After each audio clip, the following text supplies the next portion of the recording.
Hello sir. என்ன ID, இந்த தடவையும் அந்த வர்மா தப்பிச்சிட்டானா?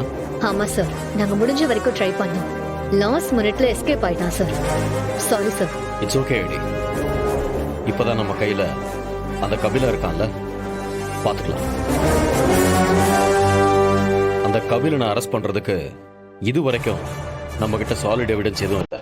ஸோ அவனை எப்படியாவது கொண்டு வந்து இதில் சிக்க வச்சாதான் வர்மா பற்றின டீட்டெயில்ஸை வாங்க முடியும். அதுக்கான நம்மளோட அடுத்த பிளானை பற்றி டிஸ்கஸ் பண்ணணும். நீயும் சிவாவோ நாளைக்கு கிளம்பி ஆஃபீஸ்க்கு வந்துடுங்க. Sure sir. நீங்கள் உங்களுக்குள்ளே டிஸ்கஸ் பண்ணி ஏதாவது பிளான் இருந்தாலும் சொல்லுங்கள், நாம் அதையே எக்ஸிக்யூட் பண்ணலாம். Sure sir. நானும் நம்ம சீனியரும் நாளைக்கு ஆஃபீஸ்க்கு வரோம். Okay ID.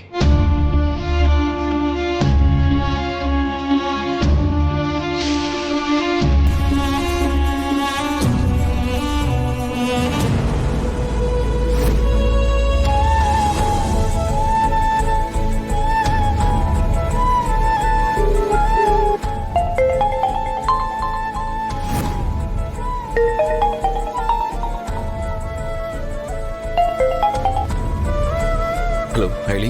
சீனியர், எங்க இருக்கீங்க? நான் என் ரூம்ல தான் இருக்கேன் ஐலி. சீனியர், இந்த நேரத்துல இப்படி சொல்றேன்னு தப்பா எடுத்துக்காதீங்க. விஜயகுமார் சார் ஃபோன் பண்ணியிருந்தாரு.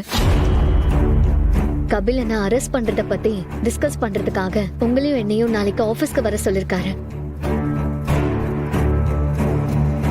Hello senior. லைன்ல தான் இருக்கேன். நீங்க இப்போ மனசை போட்டு குழப்பிக்காதீங்க சீனியர். கொஞ்சம் பொறுமையா இருங்க, எல்லாம் சரியாயிடும். நான் சொல்றது கேக்குதா சீனியர்? இப்படி ஐலி பொறுமையா இருக்கிறது? இத்தனை நாளா யாருன்னே தெரியாம இருந்த என் அப்பா என் கண்ணு முன்னாடி இருந்தும் அவர்கிட்ட பேச முடியாம நான் வந்துட்டேன். வீட்டுக்கு வந்து என் அம்மாவோட போட்டோவை பார்க்கும் போது எனக்கு எப்படி இருக்குன்னு தெரியுமா? சீனியர், உங்க ஆதங்கம் எனக்கு புரியாம இல்ல. அதுக்காக இப்போ என்ன பண்றதா இருக்கீங்க? போறேன். இப்பவே அவரை பார்த்து நான் தான் உங்க புள்ளன்னு எல்லா உண்மையும் அவர்கிட்ட சொல்ல போறேன்.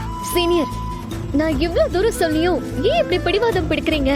தயவு செஞ்சு புரிஞ்சுக்கோங்க ப்ளீஸ். இல்ல ஐலி, உன் பேச்ச நான் கேட்கல, அதுக்கு என்ன மன்னிச்சிரு. ஆனா என்னால முடியல. நான் அவர்கிட்ட சொல்லதான் போறேன். சரி, அப்போ ஒண்ணு பண்ணுங்க சீனியர். இப்போ உடனே வேண்டாம். நாளைக்கு நானும் உங்க கூட வரேன். நம்ம ரெண்டு பேரும் சேர்ந்து அவரை போய் பார்க்கலாம்.